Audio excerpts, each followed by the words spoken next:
tarde a todos. Daremos início agora ao nosso 11º bate-papo do projeto E Agora José.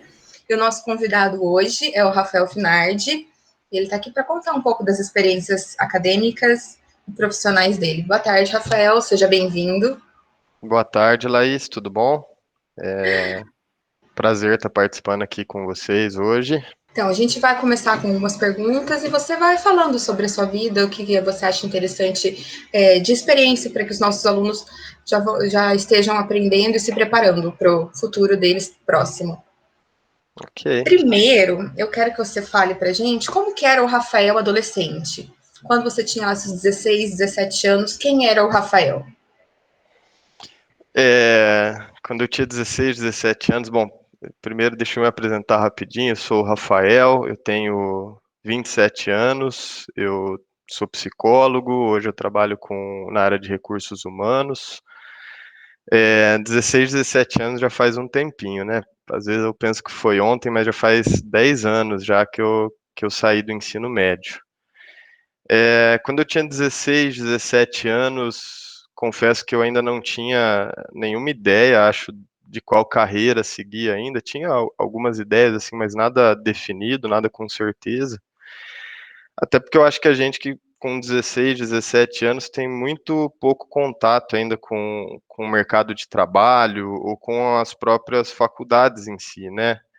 Esse próprio projeto de vocês é uma iniciativa muito legal que eu acho que poucos jovens têm contato, infelizmente, né?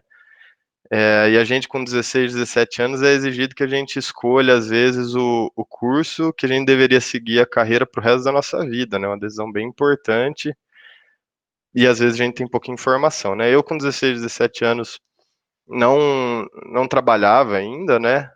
Somente estudava.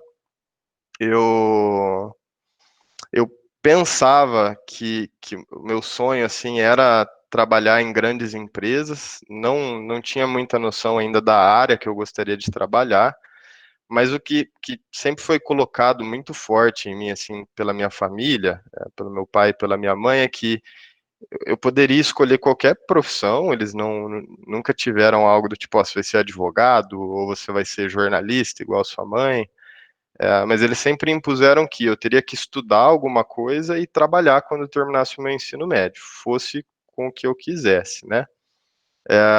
Meu terceirão eu sempre estudei, porque eu sempre foquei passar na UEL, até por custo, né? Faculdade, hoje deu até uma barateada, né? Mas faculdade particular, 10 anos atrás, era algo bem caro, ainda é bem caro, né? Se for pensar um curso hoje, vai ter quase às vezes um valor de um carro, né, no final dos 5 anos, 4 anos, dependendo do curso. Então eu sempre estudei, foquei passar assim na UEL, que é a faculdade que a gente tinha estadual até então em Londrina, não tinha UTF. É, e o que eu acho interessante também falar, eu sempre tive uma sombra de um irmão mais velho quando eu tinha essa idade, né? Eu tenho um irmão que é 5 anos mais velho que eu e ele sempre foi muito estudioso, né? Bem mais do que eu até. Então sempre fui cobrado por isso, por estudar.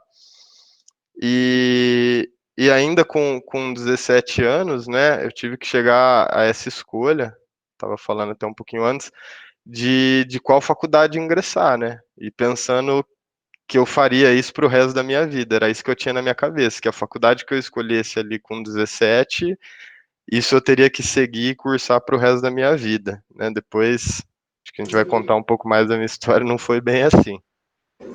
E você falou um pouco do seu irmão, da sua família, da que sua mãe tem uma graduação. E havia essa pressão para você passar no primeiro vestibular, para você terminar o terceirão já com essa escolha da carreira? Ou não tinha essa pressão dentro de casa? Você poderia trabalhar e fazer um cursinho ou continuar estudando por fora para depois decidir?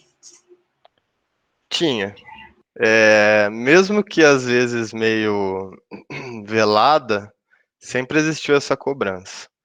E acho que isso não só por parte dos meus pais, eu acho que a sociedade, quando você está no terceiro colegial, espera isso de você, né? Que você vai chegar no final do ano e que você vá passar no vestibular de primeira, né? É, igual eu falei, já tem a esperança que você vai escolher o curso certo e você vai seguir ali a sua trajetória. E acho que isso ficava bem mais forte assim em mim, até pela questão do meu irmão mais velho. Meu irmão, ele passou no segundo ano de treineiro na UEL, depois no terceiro ano ele passou super bem colocado em Direito, né, que era uma faculdade bem concorrida, é um curso bem concorrido. E aí, assim, se é o irmão mais novo, os pais olham para você, acho que com o pensamento de, bom, se um fez, o outro tá apto e tem que fazer também. Então eu sentia muito essa pressão de passar de primeira no vestibular.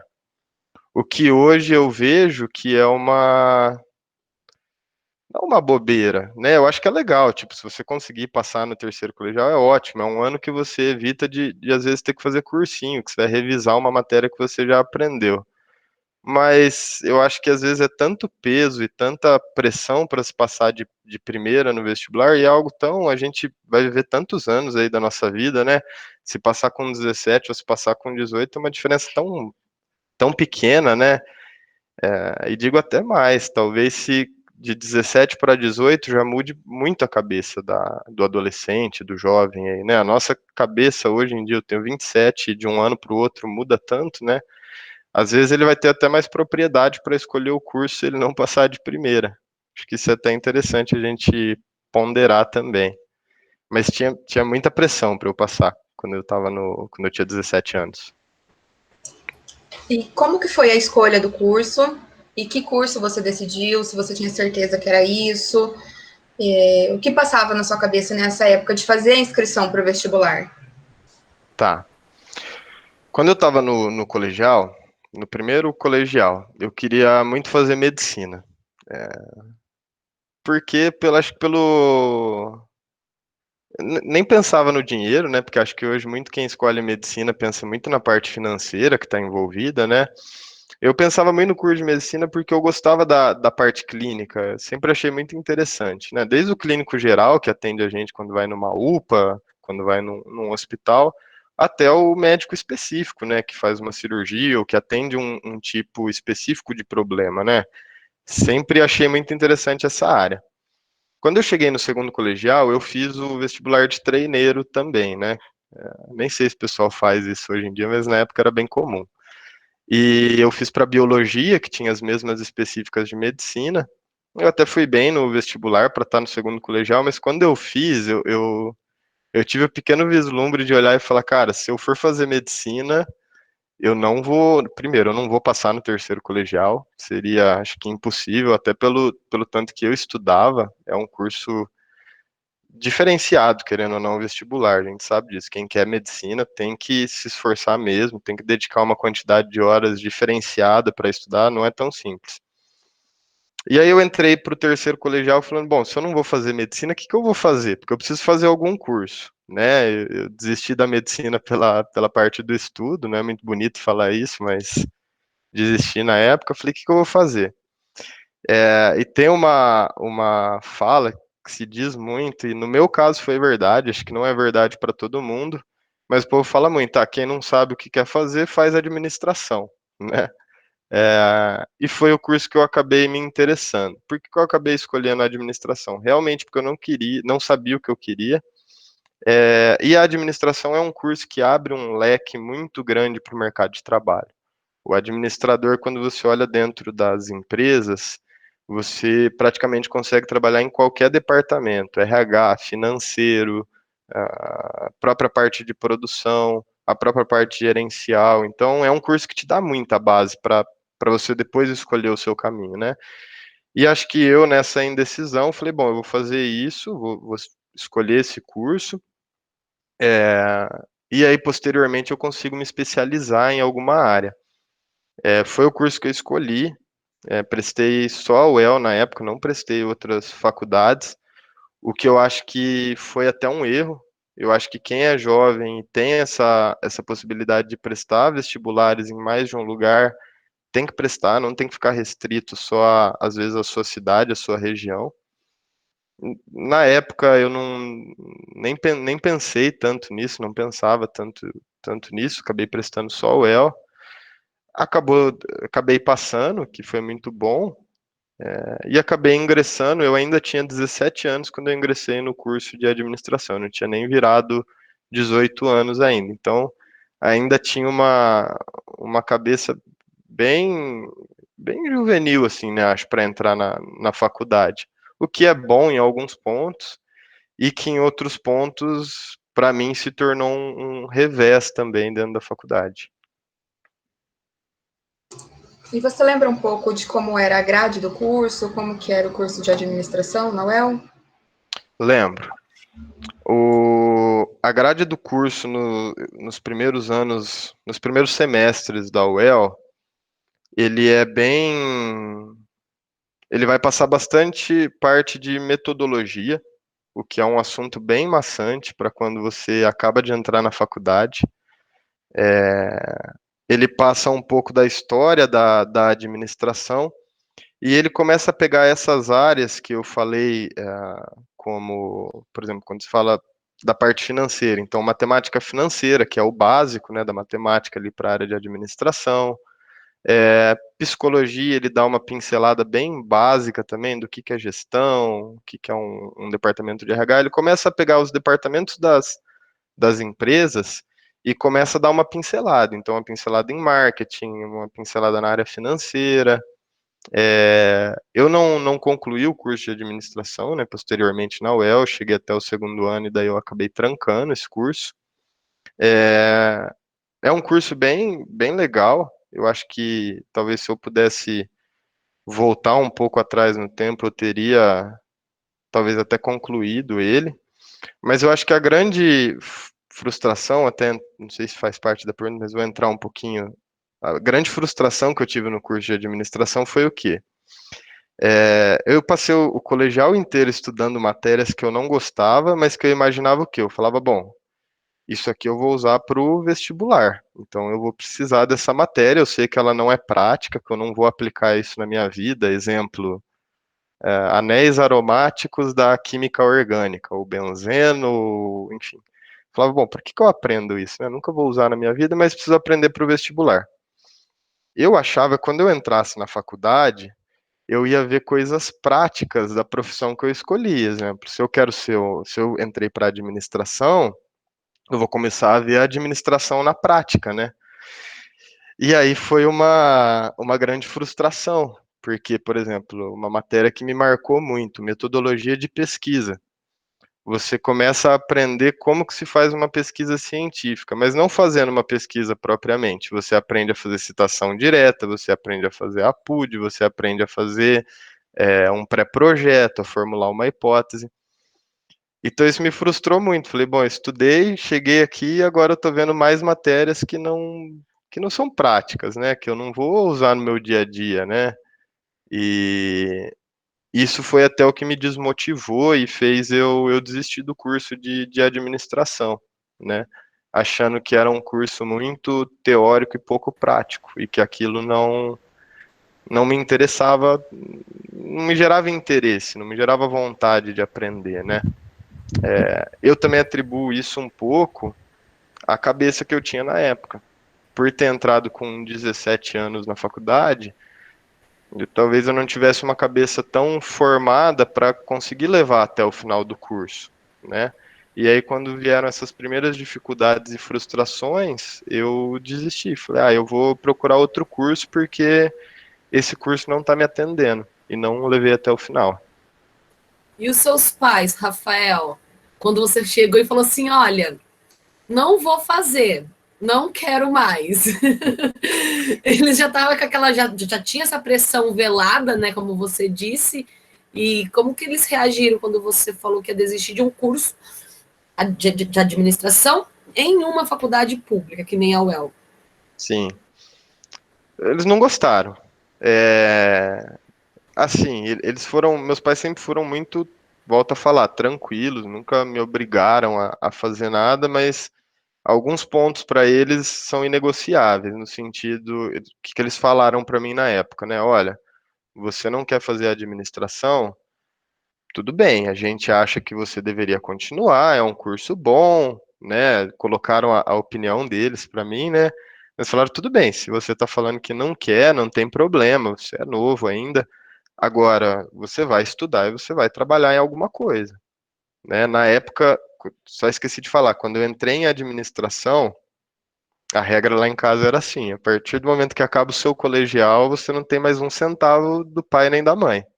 Você já consegue trabalhar e ganhar seu próprio dinheiro. Então, assim que eu ingressei em administração, eu já ingressei em um estágio. Isso foi muito rápido para mim, assim. Acho que no primeiro mês de aula eu já tava fazendo estágio. E eles falaram: Ó, você quer trocar de curso? Tudo bem. A gente não vai pagar a faculdade para vocês. Ou você vai passar na UEL e fazer um curso público, ou você vai pagar a sua própria faculdade. E você vai estudar e você vai trabalhar. Agora, o que aí você pode escolher.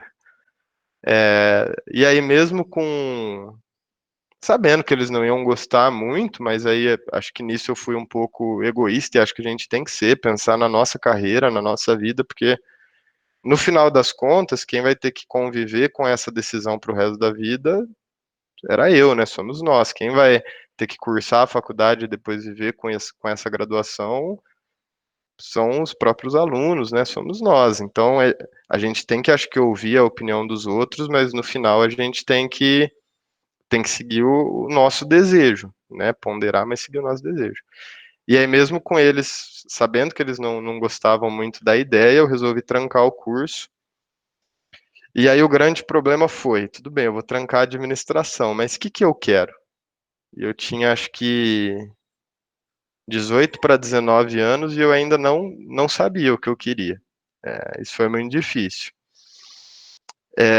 E aí eu tive essa matéria de psicologia na faculdade, que foi uma das matérias que eu me interessei. E eu tenho uma tia minha que ela é psicóloga. E eu conversava às vezes com ela, assim, e ela trazia muito assuntos da clínica, né? E daí, novamente, o mesmo interesse, acho que eu tinha em medicina lá atrás, começou a me despertar pela psicologia. E aí encerrou o ano, eu tranquei a matrícula na UEL, fiz o vestibular para psicologia, na UEL também, e passei. Passei daí para fazer psicologia.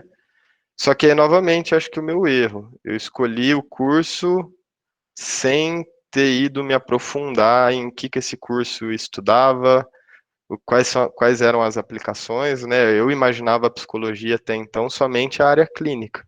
Eu achava que a psicologia era a área clínica e que eu ia, e novamente daí, né? Que eu ia entrar na faculdade de psicologia e já no primeiro ano a gente ia fazer clínica, né? Ia sentar com o paciente, eu ia aprender os distúrbios e tal. Era isso que eu havia imaginado também da faculdade de psicologia. Você chegou, então, nesse meio tempo, você fez alguma coisa, você logo em seguida que você largou a DM, você já prestou o vestibular e já conseguiu passar em psicologia na UEL, você cursou esse curso inteiro, né? Ou você parou e depois voltou, como que foi? Eu, eu passei na UEL, mas eu não fiz nem o primeiro mês de aula na UEL em psicologia. Por quê? A UEL era integral. E se eu fosse fazer um curso integral, eu não poderia trabalhar. E aí, por essas questões que eu falei da minha família, do tipo, que meus pais, até por condição, assim, né, não iam poder ficar me ajudando financeiramente, eu falei, não, eu preciso ter meu ganha-pão, né, preciso ter meu dinheirinho no final do mês. Aí eu fiz o vestibular na Unopar também. E na Unopar eu ganhei uma bolsa de estudos, uma bolsa bem grande, assim, cobria quase o curso inteiro. Psicologia é um curso bem caro, a mensalidade na época já girava em torno de R$ 1.000. Não teria nem condição de pagar esse valor de mensalidade, mas aí graças à bolsa que eu consegui, eu consegui um estágio daí dentro da área de psicologia, dentro da área de RH, bem rápido também. E, e aí eu optei por trocar, por fazer a Unopar, que era somente noturno. Eu trabalhava de manhã e de tarde, e à noite eu ia para a faculdade daí. Aí sim, aí eu segui o curso inteiro. Durante o... Oi, perdão, Só, pode falar. só perguntar, já que você já ia emendar sobre o curso em si. Uhum, E o curso não. É que a gente já teve aqui duas pessoas já que fizeram psicologia também, e uhum, elas vieram com os relatos da Unifil, né?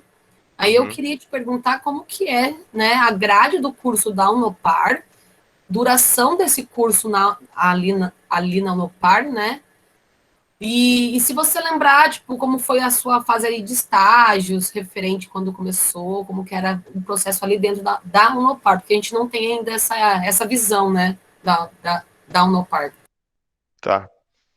Olha, quando eu entrei na Unopar, ela não era do grupo Croton ainda, tá? Era dos Lafranc, que eram os donos. Eu tinha muito receio de entrar na faculdade particular, porque foi criado na minha cabeça, na época, que a faculdade boa era a UEL. Se você quisesse uma faculdade boa, você tinha que ir na UEL e as outras faculdades não eram boas, que você ia pagar e ia ser ruim o estudo. Isso é uma grande mentira. É, Tô para falar que a estrutura, às vezes, até da Unopar é tão boa quanto, e independendo do curso em específico, às vezes é até melhor do que o de uma faculdade pública. Por quê? Porque tem investimento. Não é o caso da psicologia. Vou pegar só para referenciar assim, um curso de odontologia, por exemplo, né? Imagina que tem todo o investimento tecnológico para esse curso dentro da Unopar, o que eu imagino que impacta também no curso. Da grade, falando primeiro da grade da psicologia, igual a administração, os primeiros anos, ele é um pouco mais teórico, o que de novo me trouxe uma frustração na época de entrar em um curso e de novo ter que ver a história da psicologia, de novo ter que ver metodologia de pesquisa quantitativa, qualitativa, né?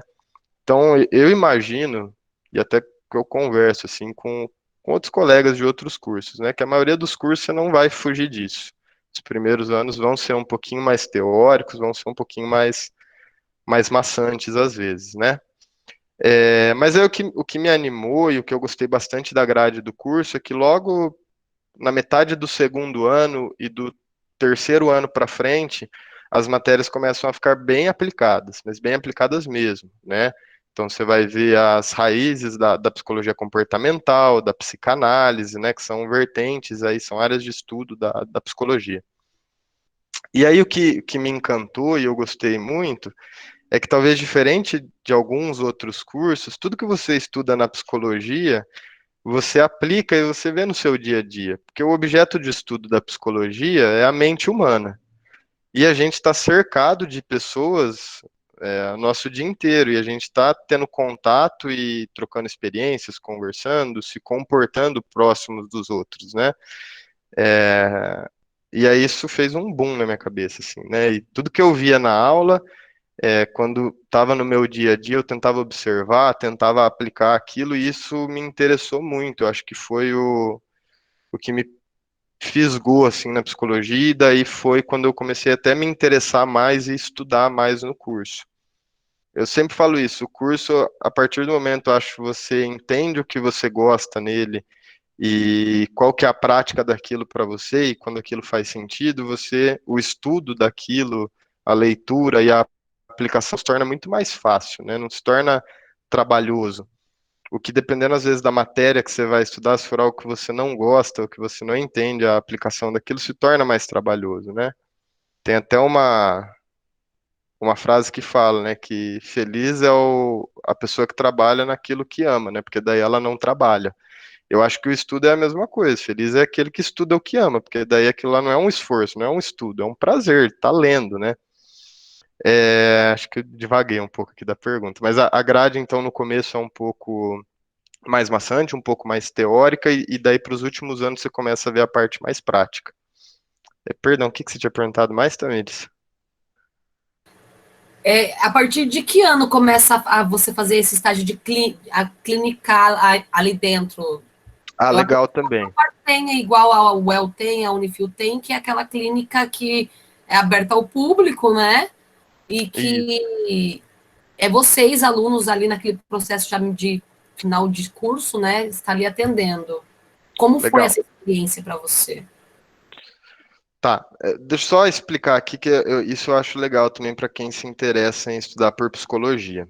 A psicologia, ela tem, eu acho que isso em todas as faculdades, a parte dos estágios obrigatórios, eles sempre acontecem no final, praticamente, da faculdade. Na Unopar, ele começa no quarto ano. Então, a partir do quarto ano, a gente começa a fazer os estágios. a gente tem que passar por mais de um tipo de estágio. A gente sempre pensa no clínico, né, que é aquele do psicólogo atendendo um paciente, que é a clínica que você falou, que é aberta ao público. Ele tem um valor simbólico que o paciente paga, mas não vai para o estudante, vai para a própria clínica se manter.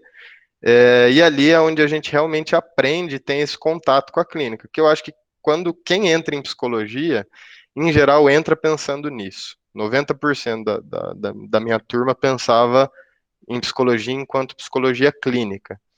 Não querendo jogar um banho de água fria em quem deseja estudar a psicologia clínica, mas na prática mesmo, esse estágio você vai fazer só no último ano, que é o quinto ano. Só que aí o quinto ano ele é extremamente focado nesse estágio.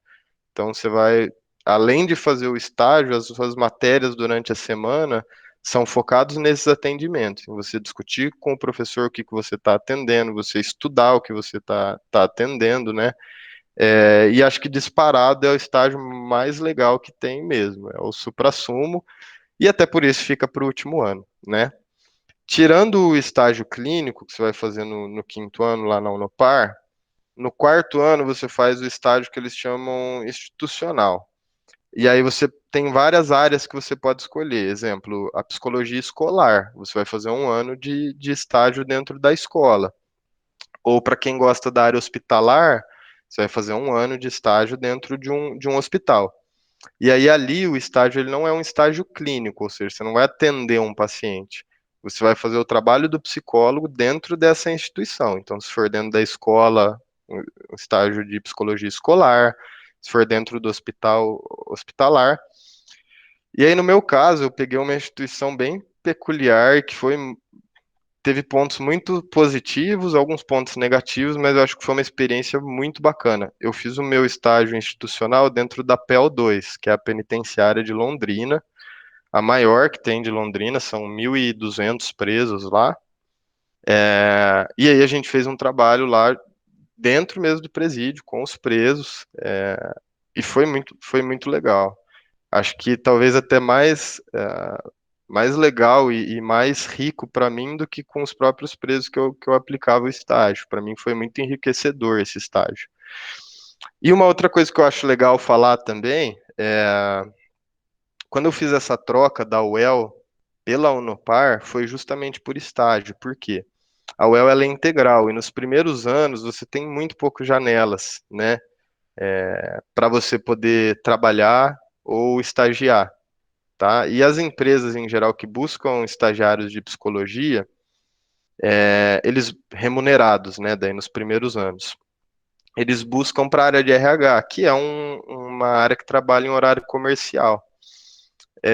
Então eu decidi não fazer a UEL, fazer a Unopar para eu ter esse estágio, tanto pela parte financeira, eu precisava da bolsa de estudo, mas também porque eu sempre pensei que o profissional que ele conclui a faculdade e ele não teve nenhuma experiência profissional, ele vai ter muito mais dificuldade de entrar no mercado de trabalho quando termina a faculdade, ele entrega um currículo para a empresa só com a formação dele, a parte de experiências profissionais limpa, ele vai ter mais dificuldade, não é impossível, mas ele vai ter mais dificuldade de entrar no mercado de trabalho do que o mesmo profissional com a mesma formação que durante esses 5 anos ele tenha já estagiado dentro das empresas, né?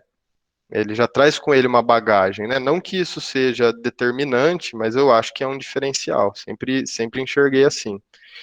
Então, logo no meu primeiro ano de psicologia, eu consegui um estágio dentro de uma indústria, chamava Eagle Ottawa, era uma multinacional aqui em Londrina, e eu consegui um estágio dentro da área de RH. Na época, eu não fazia a mínima ideia do que era um departamento de RH, não sabia que ali eu ia estar escolhendo a profissão que eu ia seguir pelos próximos 9 anos, 8 anos já dentro da área de RH, né? Então, acho que dentro da parte de estágios, quando se fala em psicologia, são essas vertentes. Se você tiver na Unifil, na Unopar, ou em qualquer outra particular que seja o período noturno, nos primeiros anos você pode procurar um estágio dentro da área de RH. Dentro da área hospitalar também existe, tá? No evangélico, às vezes contrata, mas o mais comum é achar estágios dentro da área de RH. E aí, nos últimos anos, você vai ter que fazer pela faculdade um estágio institucional, e aí o último ano, geralmente, é o estágio em clínica. Ô, Rafael, quando você hoje é analista de RH, né? Eu não sei se é esse o termo usado, mas você trabalha em qual, para você dentro de RH, você trabalha em qual vertente? Porque eu sei que eu já aprendi com as outras pessoas que passaram por aqui, que tem a comportamental, tem não lembro agora o nome da outra. Tem uma Psicanálise, específica para RH ou ficar dentro de alguma dessas duas mais, digamos assim, famosas? tá. É, o que acontece? Você perguntou são as vertentes da psicologia, né? A psicologia, o objeto de estudo dela é a mente humana. Então, a psicologia, num geral, ela quer entender como funciona a mente humana. Mas para entender a mente humana, você tem N maneiras de olhar para esse objeto. Então, veio primeiro Freud, acho que é o mais famoso dos psicólogos, né?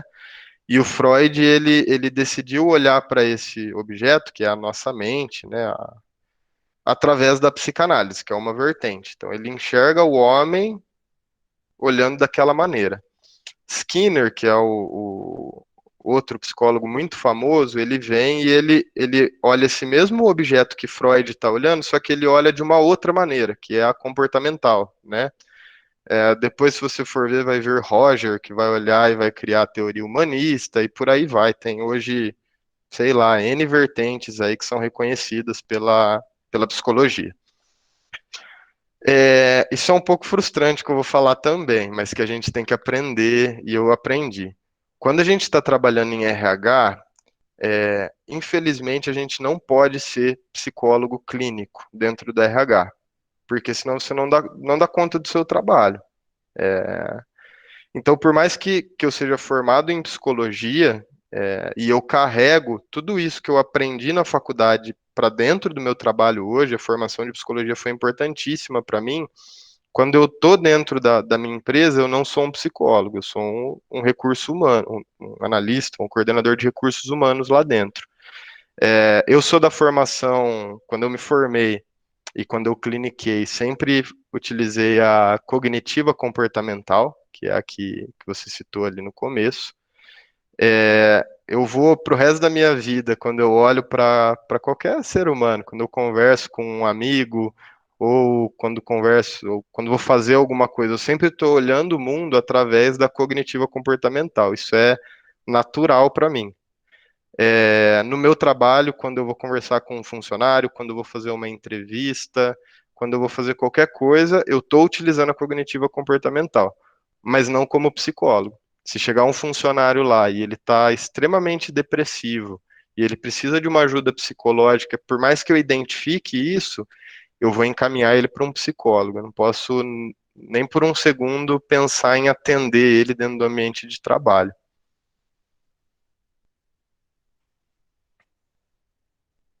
E, Rafael, quanto tempo você clinicou? Você trabalhou em clínica e por quanto tempo e como foi essa experiência? A minha experiência em clínica foi bem rápida, assim. Eu fiz a época de estágios lá da Unopar, fiz um ano de estágio em clínica lá. Depois eles até davam a possibilidade de você seguir mais um período lá, ainda atendendo os pacientes lá, seguindo a área clínica, até para o estudante ter um tempo ali de se estabilizar, né? E conseguir ter a supervisão do professor, porque imagina, os primeiros atendimentos, por mais que você tenha estudado 5 anos, é algo que você nunca fez na vida, né? E aí, quando você se depara com alguns casos, né, quem chega no psicólogo em geral não é porque tá tudo bem, não chega lá para perguntar para você se ele vai viajar no final do ano para Disney ou se ele vai para Europa, que ele tá em dúvida, né? Ele chega e joga uma bomba na sua mão, né? E aí a gente, como é recém-formado, a gente precisa muito no começo da supervisão dos professores, que vão encaminhar a gente para onde a gente deve estudar, como que a gente deve entender aquilo. Então eu fiz cerca de 1 ano e meio de clínica, ainda dentro da Unopar, ali com a supervisão da Paula, que era a minha professora supervisora na época. E me apaixonei pela experiência. Hoje eu falo, se eu pudesse, não tivesse mais que me preocupar com parte financeira, falar, agora eu vou fazer o que eu gosto de fazer por hobby, assim, né? Provavelmente eu voltaria a clinicar, sinto vontade ainda hoje, mas aí por questões profissionais de carreira e por interesses meus, eu resolvi deixar um pouquinho a clínica de lado e eu foquei daí dentro da área de recursos humanos. E essa daí é a área que eu tenho hoje já 9 anos de experiência já. E aí, infelizmente, eu tive que optar nesse período na minha vida. Ou eu vou seguir a clínica ou eu vou seguir o recursos humanos. Na época, eu já tinha 6 anos de experiência com RH. E aí eu estava no meu primeiro ano de experiência com clínica. É, E aí, na época, eu optei pelo RH, que já era o que eu tinha experiência, já estava dentro de uma empresa, já estava. É lógico, tenho muito a crescer ainda, né? Mas já estava, de certa forma, consolidado no que eu fazia. E a pergunta que não quer calar: o que faz um analista de RH? Legal. É, Isso é muito legal porque eu volto a falar, se talvez voltasse para o Rafael de 17 anos e perguntasse o que faz um analista de RH, ele não saberia responder. Acho que até o Rafael, quando entrou na faculdade de psicologia, também ainda não sabia o que fazia a área de recursos humanos. É, eu vou dar uma explicação bem rápida, que acho que vai ajudar bastante a entender da onde surgiu a área de RH. Quando a gente volta aí na história da humanidade, vamos voltar na época da Revolução Industrial. Antes tinha o artesão que fazia, sei lá, um sapato por mês. Quando veio a Revolução Industrial, surgiram as máquinas, surgiram motores movidos a vapor. Acho que até a Laís pode contar melhor que isso, professora, né? Mas enfim, e aí aquele artesão que antes fazia um sapato, ele foi substituído por uma máquina que fazia 100 sapatos por mês, né? Que isso influenciou na época? O valor do trabalho na época, ele estava em cima da máquina e não do ser humano. Com o passar do tempo, quando a gente fala hoje em dia, as indústrias, apesar de ainda precisarem das máquinas, né? Hoje em dia é muito difícil uma indústria artesanal, a máquina ela já não é mais o diferencial dessa empresa. Porque hoje qualquer indústria, qualquer pessoa que tenha dinheiro, ela consegue adquirir uma máquina com certa facilidade, né? Então, o diferencial das empresas hoje, ele está no capital humano das pessoas. Está naquele gerente financeiro que é um excelente gerente financeiro, que o cara ele sabe técnicas e ele sabe movimentos do mercado que nenhum outro gerente financeiro sabe, nenhum computador consegue fazer isso. Está naquele time de produção que é muito bem engrenado, muito bem motivado, que pega a mesma máquina que uma empresa faz 100 sapatos, tem outra empresa que pega essa mesma máquina e ela faz 150 sapatos, né? E hoje a gente sabe que o mercado ele é muito concorrido, né? Ele é um mercado global. Hoje você compra coisas do seu dia a dia que vem importado da China, porque é mais barato fazer na China do que fazer aqui no Brasil, né? Para você ver o nível de concorrência do mercado. Então, se a gente está falando que hoje o diferencial ele não está mais na máquina, ele está na pessoa que está dentro da empresa, e a gente está falando que esse mercado hoje ele é extremamente concorrido, então como que eu garanto que essa pessoa que está dentro da minha empresa, primeiro, eu consigo contratar, como que eu faço para contratar essa pessoa que é a melhor no mercado? Então aqui a gente está falando de recrutamento e seleção, tá? Que é uma das áreas do RH. Segundo, como que eu mantenho essa pessoa aqui dentro? Né? Porque é muito fácil, eu posso ter um ótimo talento. A hora que a empresa do lado viu esse ótimo talento, ela vem e contrata esse cara da minha empresa. Acabou, perdi o funcionário. Então, como que eu mantenho esse cara aqui dentro? O que eu tenho que fazer para manter ele? Porque a gente sabe hoje em dia que o dinheiro não é a solução para tudo. Você pode dar um ótimo salário para o seu funcionário e mesmo assim ele sair da sua empresa, porque tem um ambiente de trabalho péssimo, por exemplo, né? Então, o RH ele também está sempre muito sensível para como que o mercado tá, quanto que a outra empresa paga, quais benefícios a outra empresa paga, como que tá esse funcionário que para mim é precioso, como que ele está se sentindo aqui dentro da minha corporação. E também a gente fala sobre desenvolvimento. Por quê? É muito difícil hoje você pegar um funcionário que está no mercado, trazer para sua empresa e ele atender 100% das suas expectativas já. Geralmente ele atende 80%, 70%. Os outros 30% você vai ter que ensinar ele, né? Isso é capacitação, a empresa também trabalha nisso. Então, o RH, na verdade, hoje, as empresas, então, se ligaram que o valor está na pessoa, não está na máquina, não está na estrutura. Então, tudo que permeia processos que envolvem as pessoas, desde uma contratação, de uma retenção, de um desenvolvimento, de um treinamento. E aí, aquelas áreas também, que são as áreas mais burocráticas do RH, que em geral a gente que é psicólogo não gosta muito, tende a não gostar, mas que também são muito importantes. Hoje, quando você fala de uma coordenação, de uma gerência de RH, ele pode não trabalhar diretamente com isso, mas ele tem que ter uma noção. O que são essas áreas mais burocráticas? Folha de pagamento. Hoje, dentro do RH tem uma área do RH que chama departamento pessoal, que ele cuida de todos os pagamentos. Toda a parte de lei trabalhista, em geral, também fica dentro do RH. Então, o que eu posso, o que eu não posso fazer com o meu funcionário, né? E toda a parte de conduta e normas dentro da empresa. Também quem vai cuidar de tudo isso é o RH, né? Como se portar dentro da empresa, enfim. Então, são vários subsistemas, só para fazer o resumo aqui de novo de alguns. Então, recrutamento e seleção está dentro de RH, toda a parte de treinamento e desenvolvimento, toda essa parte de cultura organizacional está dentro do RH, toda essa parte de retenção e de estar sensível ao mercado é a parte de RH, toda a parte trabalhista está dentro de RH e toda a parte burocrática de DP também está dentro de RH hoje. Pode ser que eu ainda esteja esquecendo alguma coisa, mas acho que no geral, hoje quando fala no meu dia a dia lá do RH dentro da minha empresa, são essas as áreas principais aí que eu tenho demanda. E quais áreas de formação podem atuar dentro de RH, além do psicólogo? Legal.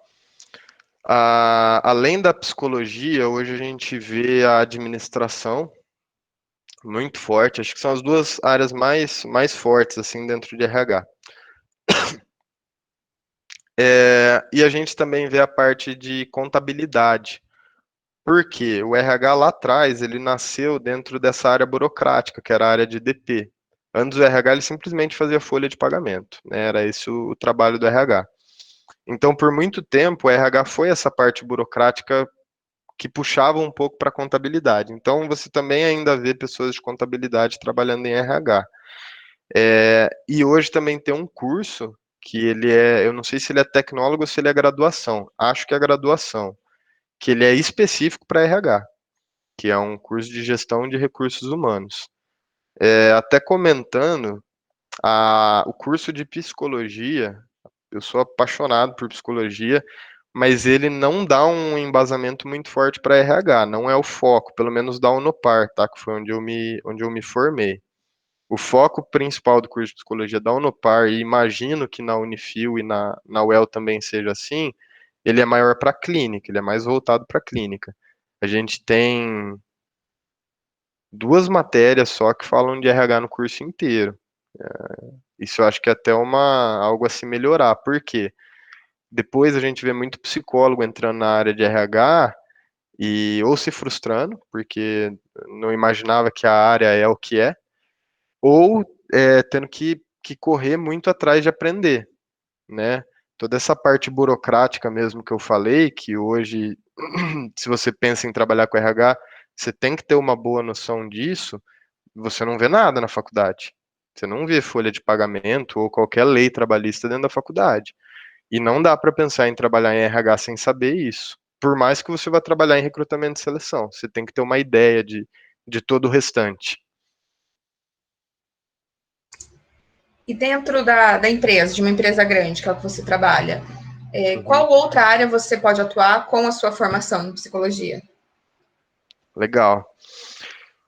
Olha, o que eu vejo hoje no mercado, e eu acho isso muito legal, era uma coisa que eu nunca imaginava quando eu era mais novo, é, é que existem diferentes pessoas com diferentes formações trabalhando nas áreas mais diferentes possíveis. A sua formação, ela não vai limitar o que você vai ser no mercado de trabalho. É lógico que é um grande empurrão inicial, tá? Mas ele não vai ser determinante. Você consegue, através da sua experiência profissional e dos outros cursos que você vai fazer ao longo da sua vida, redirecionar o caminho da sua carreira. Só dar um exemplo aqui. Eu conheci uma gerente de área de qualidade industrial, onde eu fiz esse meu primeiro estágio lá atrás. Ela era uma gerente da área da qualidade, que é uma área extremamente focada em engenharia em geral. É muito difícil ver pessoas de outros cursos nela. E ela já tinha, acho que uns 30 anos de atuação nessa área. E a formação inicial dela era letras. É algo que era inimaginável ser alguém que está fazendo letras imaginar trabalhar numa área de qualidade dentro de uma indústria. Mas por quê? A primeira formação dela foi letras, mas daí ela entrou para trabalhar dentro da indústria, ela foi angariando experiência profissional, ela foi daí fazendo cursos que direcionavam para essa área, até que o caminho dela fez essa curva, né, e virou para a área da qualidade. Então, isso eu acho muito bacana, sempre a gente tem em mente. Só porque eu me formei em alguma coisa, isso não quer dizer que eu vou ter que seguir isso para o resto da minha vida. Hoje a gente vê bastante movimento de profissionais que depois de 20, 30 anos numa carreira, fala, cara, eu tô há 30 anos fazendo algo que eu não gosto e eu vou mudar minha carreira. E eu já vi pessoas que fazem isso e começam lá embaixo, como estagiário ou como assistente, numa área completamente diferente para ela. Mas voltando à área de psicologia, hoje a psicologia, quando a gente fala em empresas, ela ainda, eu acho que é bem restrita para a parte de RH, quando a gente fala em empresas num geral. Mas a psicologia, ela tem um campo de atuação muito grande quando a gente fala em instituições e não só em empresas. Que foi o exemplo que eu dei, a psicologia hospitalar, você pode trabalhar dentro de hospitais, é um ramo de atuação completamente diferente de qualquer outro. Também não é uma psicologia clínica lá, é uma outra atuação. Acho que vocês podem até falar melhor que eu, mas a psicologia escolar é uma outra atuação da psicologia, completamente diferente da clínica, completamente diferente do RH. O próprio estágio que eu fiz na PEL, na penitenciária, é um outro tipo de aplicação de psicologia, que você vai fazer outros cursos para trabalhar lá também, muito legal. A parte clínica, propriamente dita. Mas quando a gente fala em empresas, óbvio, eu mesmo já trabalhei antes de entrar na empresa que eu estou atualmente, eu entrei em uma empresa trabalhando em recursos humanos. Eu tinha muito conhecimento, eu sempre trabalhei em indústria, então eu tenho um conhecimento de processos industriais muito legal. Eu fui promovido para trabalhar numa área de processos industriais, que é uma parte extremamente voltada à engenharia. E eu sou psicólogo, então é possível trabalhar em outras áreas, mas em geral, o que se está habituado ainda é o RH, é o psicólogo dentro do RH. Então, agora a gente já está caminhando para a parte final do nosso bate-papo. E agora que você já falou um pouco sobre a sua experiência, eu quero que você me responda uma coisa importante. Se você pudesse voltar no tempo e conversar com o Rafael de 17 anos, o que você falaria para ele? Fiz tanta coisa. É, por, por muitos momentos, assim, até por causa dessas trocas que eu fiz de faculdade, algumas trocas profissionais que eu fiz, acabei nem falando, mas no meio da minha graduação de psicologia, eu, durante 6 meses, eu tranquei minha faculdade também, eu fui fazer uma viagem, fui abrir mais a minha cabeça, assim, ver mais coisas. E todas as vezes que eu interrompi uma faculdade ou que eu tinha um percalço, eu sempre tinha muito ainda essa pressão que você falou lá no começo, assim, de ó, você precisa se formar numa faculdade, você precisa decidir uma profissão, ter uma carreira, né? Sempre tive muito esse peso em mim, assim, né? Eu nunca vou esquecer, assim, o dia que eu me formei mesmo na graduação, parece que eu tirei 300 quilos, assim, do meu ombro, assim, parece que eu falei, nossa, cara, agora eu já posso morrer, que eu sei que meus pais não vão estar decepcionados comigo, né, ou a sociedade não vai estar decepcionada comigo. Eu acho que se eu pudesse voltar lá atrás e falar com o Rafael de 17 anos, eu falaria isso, cara, tira esse peso das suas costas e tenha calma. Porque toda decisão que a gente toma sem pensar muito, ou toma muito movido pelas emoções, e às vezes até essas emoções que nem são nossas, né? São pressão, é uma pressão dos nossos pais, ou de amigos, ou da própria sociedade, né? Eu acho que são decisões pouco assertivas. Eu acho que a gente com 17 anos, voltando, acho que aquela crítica que eu fiz lá no começo, é muito difícil falar, cara, com 17 anos você tem que escolher o curso que você vai fazer e a profissão que você vai seguir para toda a sua vida. Então não tenha medo de falhar. Eu acho que muitas coisas que construíram o meu aprendizado e construíram o profissional que eu sou hoje foram falhas. Olha só que engraçado. Eu larguei a administração com 18 para 19 anos, não quis mais fazer o curso. Depois que eu me formei em psicologia, eu procurei uma pós na FGV em administração de empresa, porque eu percebi que faltava isso na minha área de trabalho, né? Seria um curso que agregaria para mim. E quando eu fiz essa pós, apesar de ter moldes diferentes, nossa, foi a coisa, eu gostei pra caramba. Foi fácil de estudar, foi gostoso de estudar, né? E eram as mesmas matérias que eu, quando tinha 18 anos, olhei e abandonei, porque mudou minha cabeça, mudou as experiências que eu tive, né? E lá atrás eu me cobrava e todo esse peso. Então, eu acho que a gente não pode ter toda essa pressão de querer acertar tudo e fazer tudo e dar tudo certo quando a gente tem 17, 18 anos. Acho que a gente tem que ter mais calma, pensar nas atitudes nas decisões que a gente vai tomar. E se tomou a decisão e achou que tomou errado, e tá vendo que tomou errado, não pode ter esse medo de voltar e começar de novo, né? A gente hoje, o ser humano aí, ele tá aí com a média de vida para cima dos 70 anos. Então a gente vai viver pra caramba, para quando a gente tem 17 anos a gente se cobrar por tomar a decisão da nossa vida. Então, acho que isso é importante para quem tem 17, 18 anos, 16 anos hoje. Vá atrás, veja o curso que você quer cursar, escolha, mas se errar, não tenha medo de voltar, não tenha medo de começar de novo. Vocês ainda são muito, muito novos ainda para se cobrar disso aí. E o Rafael, de 17 anos, o que que ele olharia de você, o que ele pensaria do Rafael agora, com 27? Hoje eu tenho a alegria de falar que eu tenho orgulho da minha carreira profissional, né? Preciso até atualizar lá no LinkedIn. Hoje eu sou coordenador de recursos humanos, passei já de analista.